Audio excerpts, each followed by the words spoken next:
যারা কোনো মাইয়েতের জন্য নিজেদের চপেটাঘাত করে, গালে যারা চড় লাগায়, বুকে চড় মারে এবং তারা পকেটটাকে, বুকটাকে, গ্রীবানটাকে ছিঁড়ে ফেলে, রাসূলুল্লাহ বলেছেন ওরা আমার উম্মতের অন্তর্গত নয়, ওরা আমার তরিকাভুক্ত নয়, ওরা আমার আদর্শ বহির্ভূত, ওরা রীতিমতো ইসলামী তরিকার বহির্গোষ্ঠী। শরীয়ত অনুমতি দেয়নি, শরীয়তে এর কোনো তথ্য প্রমাণ নামগন্ধ নেই।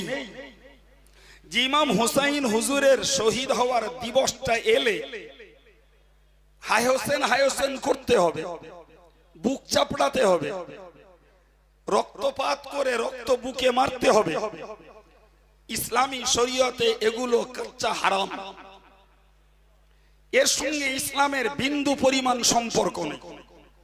আপনি বলুন, হযরত ইমাম হুসাইনের প্রতি যদি প্রেম ভালোবাসা নিবেদিত থাকে, তো আজকের যুগের নামি নামি মুসলমানদের তুলনায় সাহাবাই কেরামদের ভালোবাসা ছিল আরো আরো অনেক গভীর। ঠিক না ভুল? সেই সাহাবাই কেরামদের হাজার হাজার সাহাবীরা ইমাম হুসাইন হুজুরের শহীদ হওয়ার সময় জিন্দা ছিলেন। পরবর্তীতে তার ওফাত দিবসে, শাহাদাতের দিবসে সাহাবাই কেরামরা এরূপ কোন কার্যের কোন চিত্র তারা দেখাননি। কথা শুনতে পেয়েছেন ভাই? প্রিয় নবী সাল্লাল্লাহু আলাইহি ওয়াসাল্লাম একটি হাদিস শরীফে বলেছেন, লা তাহিল্লু লি ইমরাতিন তুমিনু বিল্লাহি ওয়াল ইয়াউমিল আখির।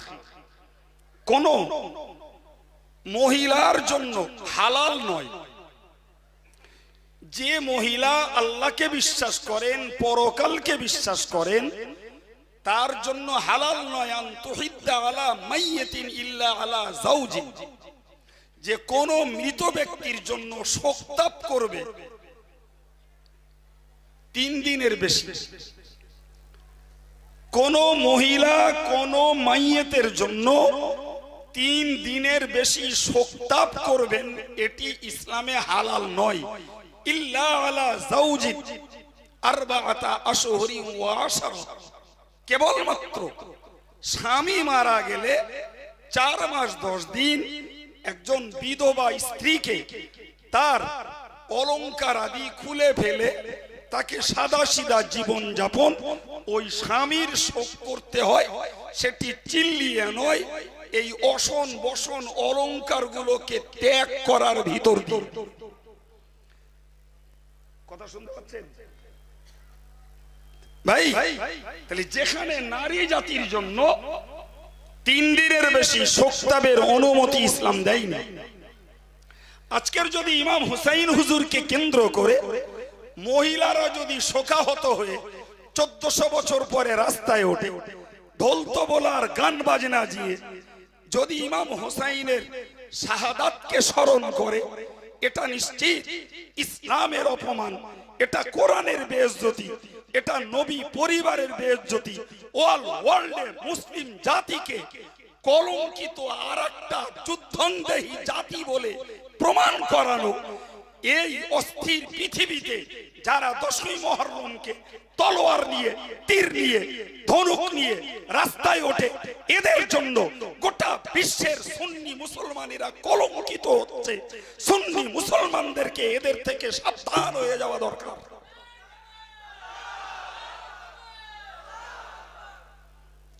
সাবধান হন।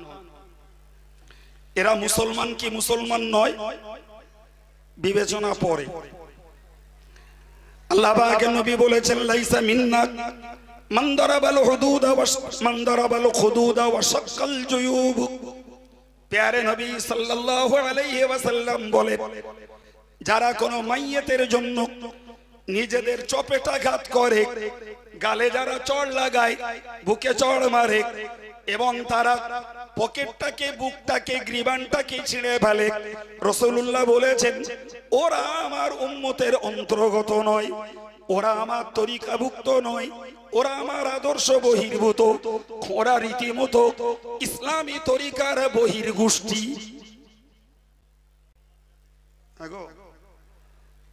যদি এই হাদিস কমন, যদি নিজের কোনো প্রিয়জনের মৃত্যুতে চপেটাঘাত না করা যায়, গালে বুকে যদি চাপড়ানো না যায়, নিজের কোনো আপনজনের মৃত্যুতে যদি জামা ছেঁড়া না যায়, 1400 বছর আগে ইমাম হুসাইন হুজুর শহীদ হয়েছেন, তার জন্য বুক চাপড়ানো আর হাই হোসেন আর বেলেট দিয়ে চিরে রক্ত বার করা, এটা ইসলাম না অন ইসলাম? আপনাদের বলতে হবে।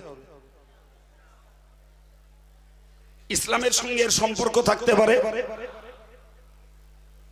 সম্মানিত ভাইরা বোনেরা, প্রিয় নবী সাল্লাল্লাহু আলাইহি ওয়াসাল্লাম স্পষ্ট করে জানিয়েছেন, নাহা রাসূলুল্লাহ সাল্লাল্লাহু আলাইহি ওয়াসাল্লাম আনিল মারাসি, রাআহু ইবনে মাজাহ। ইবনে মাজাহ শরীফের একটি হাদিসে স্পষ্টত উল্লেখ রয়েছে, হুজুর বলেছেন, খবরদার খবরদার, তোমরা কোনো মাইয়িতের জন্য শোকতাপ করো না, মাইয়িতের জন্য শোকতাপ করো না, ইনিয়ে বিনিয়ে তার জন্য কিছু বলো না, তার সুখ্যাতি আলোচনা করো না, তার নামের গীত তোমরা গেও না। খুব বেশি বেশি অন্তরে রয়েছে ইমানি মহাব্বত, সুতরাং তোমার প্রিয়জনের মৃত্যুতে তুমি চোখ দিয়ে পানি ফেলো, মুখে ইন্না লিল্লাহ পড়ো, এই পর্যন্তই তো ইসলামের শোকতাপের সীমারেখা। এর বাইরে যদি চলে যে তুমি শোক গীত গাও, রাসূলুল্লাহর নিষেধ মানে ওটাও হারাম। হায়সেন হায়সেন করার যুক্তি আছে? এরা কারা? এরা কি মনে হয় সত্যি সত্যি এরা মুসলমানের আদর্শের মধ্যে পড়ে? অন্য একটি হাদিস পাকে এসেছে, হুজুর বলেছেন, ইন্নী বারিউন মান হালাকা ওয়া সালাকা ওয়া খারাকা। হুজুর বলেছেন, যারা মৃত্যুতে মাথা নেড়া হয়, যারা মৃত্যুতে মাথা নেড়া হয়, মৃত্যু ব্যক্তির কারণে যারা চিল্লায় আর কাঁদে, এবং যারা কাপড়গুলোকে ছিন্ন বিচ্ছিন্ন করে, স্পষ্ট করে রাসূল বলেছেন, আমি তাদের থেকে মুক্ত, তাদের সঙ্গে কোনো সম্পর্ক আমার নেই। ভাই, এই যদি হয় ইসলামের কমন থিওরি, একজন মৃত ব্যক্তির ব্যাপারে, বাপ মরুক আর বাপের বেটা মরুক, মা মরুক আর মায়ের মেয়ে মরুক, আর নিজের স্ত্রী মরুক, ভাই আমি খুব স্পষ্ট ভাষায় বলতে পারি, বর্তমান কালে এই ব্লাড হেরিডিটি যাদের সঙ্গে রক্তের সম্পর্ক, এদের ব্যাপারে মানুষ যত বিগলিত, এদের ব্যাপারে মানুষ যত দুর্বল, নিশ্চিত রাসূল এবং সাহাবাই কেরামদের ব্যাপারে আজকের যুগের মুসলমানেরা ততটা নিবেদিত প্রাণ আর ততটা দুর্বল নয়। তত প্রেম, তত ভালোবাসা যা সাহাবারা দেখিয়েছিলেন, নিশ্চিত এ যুগের মুসলমানরা সেই স্মৃতি চারণ করে, সেই ভালোবাসা আর সেই ত্যাগ উৎসর্গ, সেই নিবেদিত আত্মা রাসূল এবং সাহাবায়ে কেরামদের জন্য দেখাবেন। ইট ইজ ইম্পসিবল, এটা হতেই পারে না। তাহলে আজকের যুগে যারা ইমাম হুসাইন হুজুরকে কেন্দ্র করে শোকতাপ, কারবালার নামে নকল করে লাঠি খেলা, তীর তলোয়ার ধনুক নিয়ে বার হওয়া, যেগুলো করছে, বিশ্বের দরবারে মুসলিম জাতিটাকে লাঞ্ছিত করা হচ্ছে। যারা জাতিগত ভাবে মুসলমানকে বেইজ্জতি করছে বিশ্বের দরবারে, বিজাতীয়রা, বিধর্মীরা, আদার্স রিলিজিয়াস আর কমিউনিটিরা বুঝছে মুসলমান বোধহয় এই রকম মারামারি করা জাতি, নিঃসন্দেহে এরা বিশ্বের মুসলমানকে কাঠগড়ায় তুলছে। আর এরা আদর্শবান তো দূরের কথা, ইমানের জায়গায় এরা মুসলমান নয়।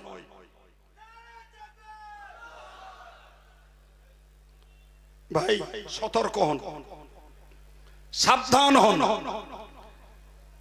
সতর্ক করছি।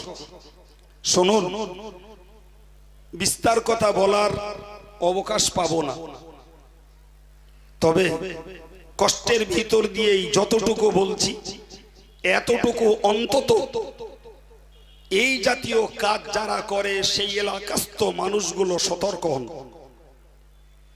মনে রাখবেন, মনে রাখবেন, আজকের যারা তাবুত তৈরি করে, তাজিয়া তৈরি করে। ভাই তাজিয়া মানে কোন বিপদে শোকতাপ করা। মুখতার ইবনে আবু ওবাইদ সাকাফি যে নিজেকে নবী বলে মনে করত,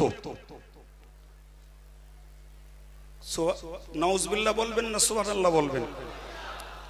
তা কখন তাবাররুক দেওয়ার পরে? একটু জোরে বলেন নাউজুবিল্লাহ। যে নিজেকে নবী দাবি করত এবং তার স্ত্রী তাকে নবী বলে প্রচার দিত। জি, এই নবীর এই দুশমনটার দ্বারায় সর্বপ্রথম পৃথিবীতে তাজিয়া আর ওই নকল কবরের বাক্স তৈরি করে, যাকে বলে তাবুত। কথা শুনতে পাচ্ছেন? তাই নিয়ে চলে আর এক শ্রেণীর লন্ডভন্ড কাণ্ড। ভাইরা আমার, হাদিস শরীফে সেজন্য বিভাগ বলেছেন, মান যারা কবরান বিলা মাকবুরিন ফাকান্নামা আবাদাস সানাম। আল্লাহ পাকের নবী বলেছেন, যারা লাশ শূন্য কবর জিয়ারত করলো এরা যেন মূর্তি পুজো করলো। চিল্লিয়ে বলুন নাউজুবিল্লাহ। আর একটু জোরে সরে বলুন নাউজুবিল্লাহ। যে কবরে লাশ নাই, লাশ শূন্য কবর যারা জিয়ারত করলো, নবী বলেন তারা মূর্তি পূজা করলো। ও সম্মানিত ভাইরা আমার, আজকে যদি হযরত আলীর নামে নকল দরগা যদি তৈরি করা হয়, মা ফাতেমার নামে যদি নকল দরগা তৈরি করা হয়, হযরত ইমাম হুসাইন হুজুরের নামে যদি নকল দরগা তৈরি করা হয়, প্রিয় নবীর হাদিস অনুযায়ী এরা তো মূর্তি পূজো। ঠিক না বল? তাদের সঙ্গে মুসলমান তোমার সম্পর্ক কোথায়? কোথায় তোমার সম্পর্ক আছে? কিছু ভাইরা আমার, হাদিস শরীফে এসেছে রাসূল পাক সাল্লাল্লাহু আলাইহি ওয়াসাল্লাম স্পষ্ট করে বলেছেন, মান ওয়াক্কারা সাহিবা বিদআতিন ফাকাদ আ'আনা আলা হাদিমিল ইসলাম। হুজুর আমার বলেছেন, মান ওয়াক্কারা সাহিবা বিদআতিন, যারা কোন বেদাত প্রচারকের সম্মান করে, বেদাত মত প্রচারককে যারা সম্মান করে আর এদেরকে যারা সাহায্য করলো, আমি রাসূলুল্লাহ বলছি তারা যেন ইসলামকে ধ্বংস করলো। বেদাত কোনটা? হুজুর বলেছেন, হযরত আম্মা জান আয়েশা সিদ্দিকা রাদিয়াল্লাহু আনহা বলেন, আনা আয়েশা রাদিয়াল্লাহু আনহা, হযরত আম্মা জান আয়েশা রাদিয়াল্লাহু আনহা থেকে বর্ণিত, তিনি বলেছেন, মান আহদাসা ফি আমরিনা হাযা মা লাইসা মিনহু ফাহুয়া রাদ্দুন আও কামা ক্বালা আলাইহিস সালাম। আম্মা জান আয়েশা বলেন, রাসূলুল্লাহ বলেছেন, আমার এই দ্বীনের নিয়ম বিধির ভিতরে যে লোকটা ধর্ম হিসাবে নতুন কিছু নিয়ম ঢুকিয়ে দেয় ওইটাই হলো বেদাত, যে ঢোকায় সে হলো বেদাতি। তাই ইসলামী বিধি বিধানের ভিতরে ধর্ম হিসাবে যদি কেউ ইসলামের সমর্থিত নিয়মের বহির্ভূত কোন কাজের আমদানি করে সেইটাই হলো বেদাত, আর ওই আমদানি যে বা যারা করে তারাই হলো বেদাতি। এখন আপনি বলুন, যদি ইসলামে এই মৃত্যু ব্যক্তির জন্য গালে চড় মারা, বুকে চড় মারা, জামা ছেঁড়া, চিল্লানো, কি তাদের নামে শোক গীত গাওয়া, তাদের নামে বিলাপ করা, হায়সেন হায়সেন করা, এগুলো কোরআনে নেই, হাদিসে নেই, সাহাবাই কেরামেরা করেননি। এরপরে যারা আমদানি করেছে সে কপাল পোড়া, নিজে নিজেকে নবী বলেছে, তার স্ত্রী তারে নবী বলে প্রচার দিয়েছে, সেই ইসলামের দুশমন, নবীর শত্রুর দ্বারায় এ কাজ সমাজের মাটিতে বিশ্বের দরবারে উৎপাদিত হয়েছে। এখন আপনি বলুন, এই প্রথাগুলো, এই কার্যগুলো ভাই এগুলো বেদাত না সুন্নাত? চিল্লিয়ে বলুন। এখন এই বেদাত কাজ যারা করেছে আর এই বেদাত কাজ যারা জিন্দা রেখেছে, এই বেদাত কাজের সঙ্গে যারা ওতপ্রোত জড়িত, প্রিয় নবী বলেছেন এরা ইসলামকে ধ্বংসকারী। আপনাদের সঙ্গে তাদের সম্পর্ক থাকতে পারে? আমি এর বেশি সার্ভে করব না,